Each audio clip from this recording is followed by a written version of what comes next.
Pero alam mo ba kung kailan ilalabas talaga ng ICC ang warrant? Meron na ba talaga? Meron. Sige. Ano sabi? Noong March 7.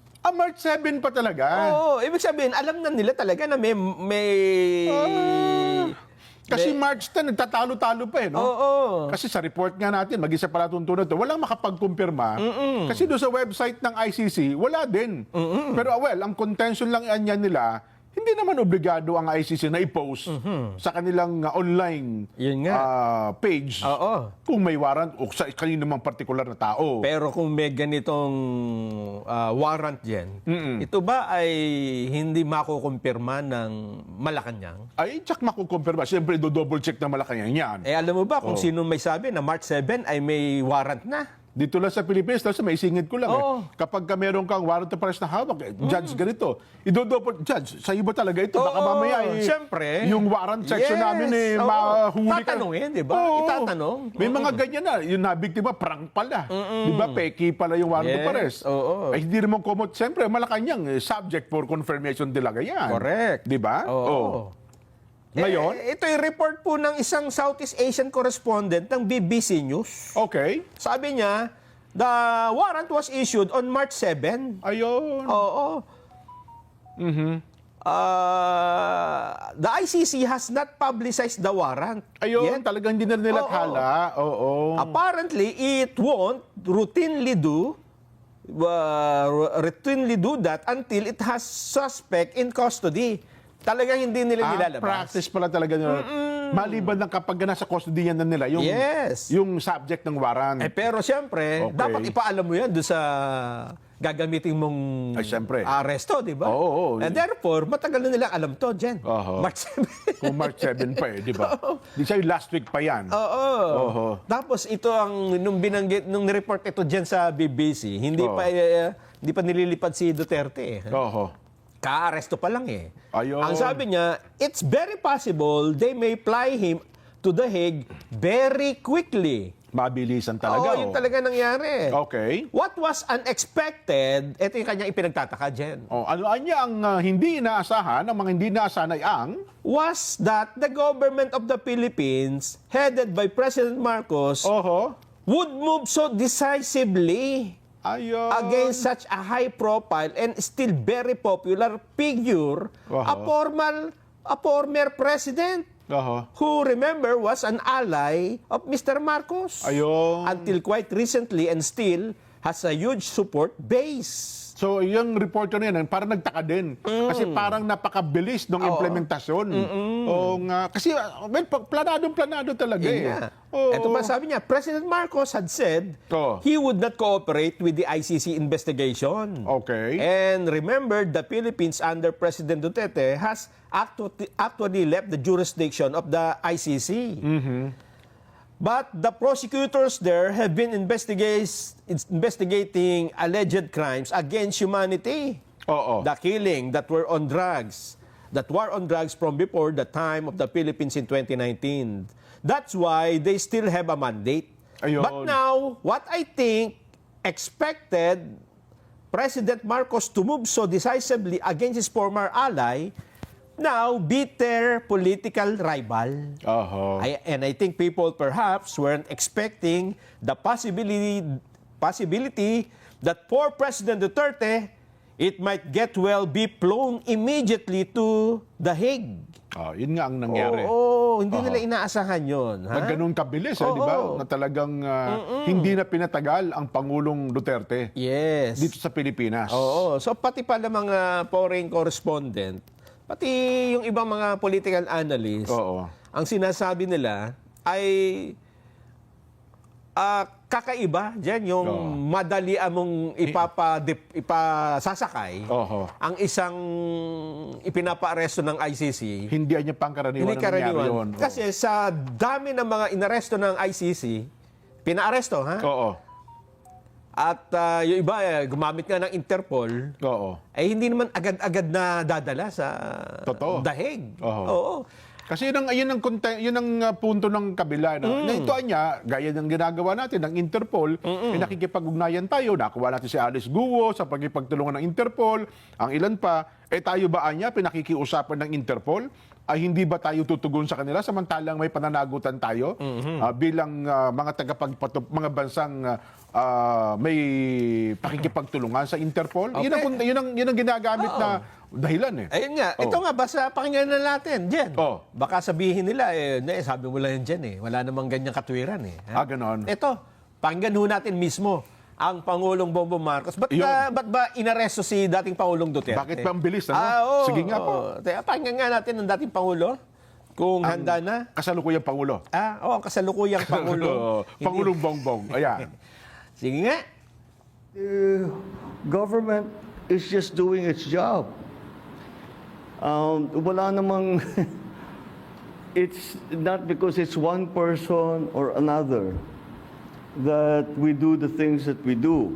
Maybe sa nung mga nakaraan na mga administrasyon, baka ganun ang ginagawa. Pero para sa akin, hindi naman ganun.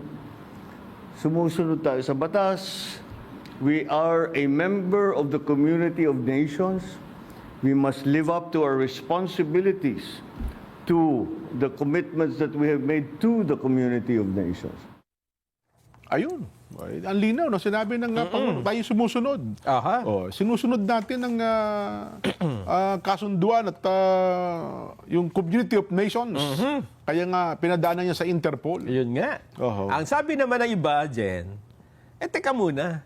Akala ko ba ang International Criminal Court ay the court of last resort? Ha? Oo nga. Oo. At ito'y nasa panuntunan din naman ng ICC. Oo. Ibig sabihin, kung hindi kayang litisin ng isang gobyerno ang isang inaakusahan ng iba't ibang krimen, kasama na yung crimes against humanity, Oo. tsaka lilitisin ito ng ICC. Yun. Ibig bang sabihin, inaamin ng gobyernong ito na sila ay incapable or unwilling na litisin ang dating presidente? Ayun ang kinakatwira naman ng iba.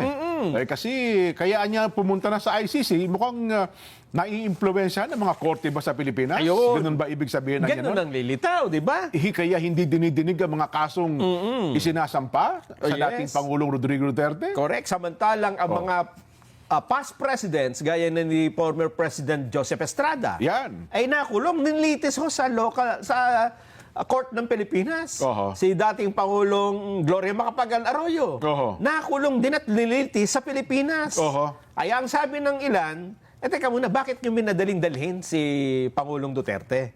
Samantalang, nag-file pa sila ng mga motion sa Korte Suprema. Yun na nga. Ibig ba sabihin, ayaw nyo na makialam dito ang local court? Kaya nyo, hindi ba? Oho. Kasi sabi Parang ipauubaya na natin. Parang ganun ang nangyari. Ipinain mo doon, di ba? Oho. Ayaw mong madinig man lang kahit nakapiraso yung katwiran Oho. dyan sa pangyayaring ito sa pamamagitan ng Mano Bang Jen, di ba? Kagagaling niya ng Hong Kong. Oo. Dinala mo dyan sa Villamor. Mm-mm. Patulugin mo man lang dyan ng ano, di ba? Sabi Bukas nga mo nila, sabi nga ng yung maganda ba paririnig natin yung statement ni Senador Alan Cayetano, isang abogado rin yan, no? So, na sinasabi niya, meron pang mga gumaganang batas. Di ba pwedeng hintayin man lamang natin yon? Due process. Aha. Kasi number 1 na yan, due process of law eh. Meron ba? Papakinggan na nga natin. Meron tayo Okay doon. na ba? Sige, pakinggan natin. Ano ang punto? Ito, maganda rin yung punto ni Senador Alan Cayetano eh. Ready na ba? Ano ha? Meng? Sige. Pakinggan nga natin. Senador Alan Cayetano. Ang pinaka-minimum is due process and letting everyone avail of the legal remedies. Hindi pwedeng may korte sa ibang bansa, huhulihin mo tapos isasakay mo na lang sa eroplano. So, eto po tanong ko sa inyo. Paano kung sitting Supreme Court Chief Justice, sitting Speaker, sitting Senate President, sitting Cabinet Member, sitting President ng ating bansa, may isang international court na naglabas, yung PNP, huhulihin nyo na lang, sasakay nyo na lang sa eroplano, aalis na sa ating bansa. Diba? So, yung President, napaka-importante kung anong pinapakita natin sa lahat. Ayan. Ayan. Mahaba pa yung binabanggit niya eh. Pero ang kanyang pinakapunto lang, Oo. sana iginalang natin yung basic rights na due process of law. Di ba? Lahat niya yan eh. Dapat ay dyan natin tinitingnan yung mga anggulong ito. No? Bagamat, well, anya ay binasahan ng Miranda Doctrine si dating Pangulo Duterte, etc.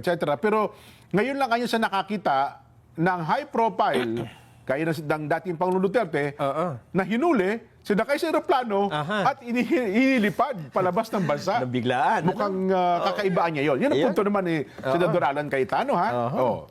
Eto naman ang isa pang statement dyan. Ayan. Ito naman, senador din, ha? Okay. Dating senador Gringo Honasan. Ba? Mukhang... Ano naman ang kanyang punto, Kasi Senador Greg? siyempre, si Senador Gringo, ay alam mo naman ang role nito sa mga nagdaang administrasyon, di ba? Oo naman. Oo. Laging may kudeta.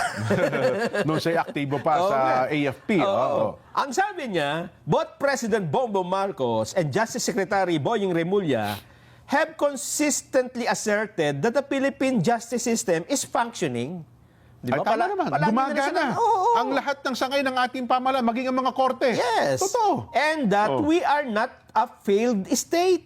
Tama naman. If there are charges against former President Duterte, then our own courts, not the International Criminal Court and its foreign judges, must handle the case. I myself have been arrested, charged, imprisoned, Tama. and later granted amnesty. My entire legal process transpired under the jurisdiction of our national courts. Tama. Similarly, former Presidents Joseph Estrada and Gloria Macapagal Arroyo faced legal battles, were imprisoned, and went through the judicial process within the bounds of Philippine law. What is happening now is a dangerous precedent. So Oho. pareho sila ni... Parang pagka itong sinundan natin, Oho. baka sa mga susunod, ganyan na mangyayari. Kasi para magiging jurisprudence Yeah, niya, di ba? oo. Isang gagayahin na, kokopyahin na niya ng masusunod na Sasabihin kasi, pangyayari yan. Sasabihin kasi, hindi, pwede naman pala. Oo. Ganyan pala sa Pilipinas. Nangyari na dati eh. Pagka ipinaresto, Oo. ilipad mo agad. Yun na Bago pa mag-file ng petition sa Korte Suprema. Ha? Yun ang punto ni, Oo. ni Alan Cayetano, tsaka yun din ang... Pero teka lang, baka sabihin ng ating nanonood, teka lang, Joseph Estrada, Gloria Macapagal Arroyo, Gringo Honasan, wala silang reklamo sa ICC, sa International Court, kundi local court ang mga kinaharap na kaso nila. Kaya hindi siguro sila agad sinakay sa aeroplano at dinala sa iba yung dagat. Hindi talaga sila nadalhin doon. Kasi dito sila lilitisin. Oo. Ang gusto lang ipakita dito, ang Pangulong Duterte, dating Pangulong Duterte, hindi mo na kailangang ilipad ng eroplano dalhin sa Ayun. daig dahil pwede mo siyang litisin dito. Kagaya ng ginawa kay ERAP at kay GMA. Ayan. Yun ang punto dito. Yun ang- Bakit kailangan mo dalhin doon, di ba? Oo. Wala ka bang korte rito? Aha.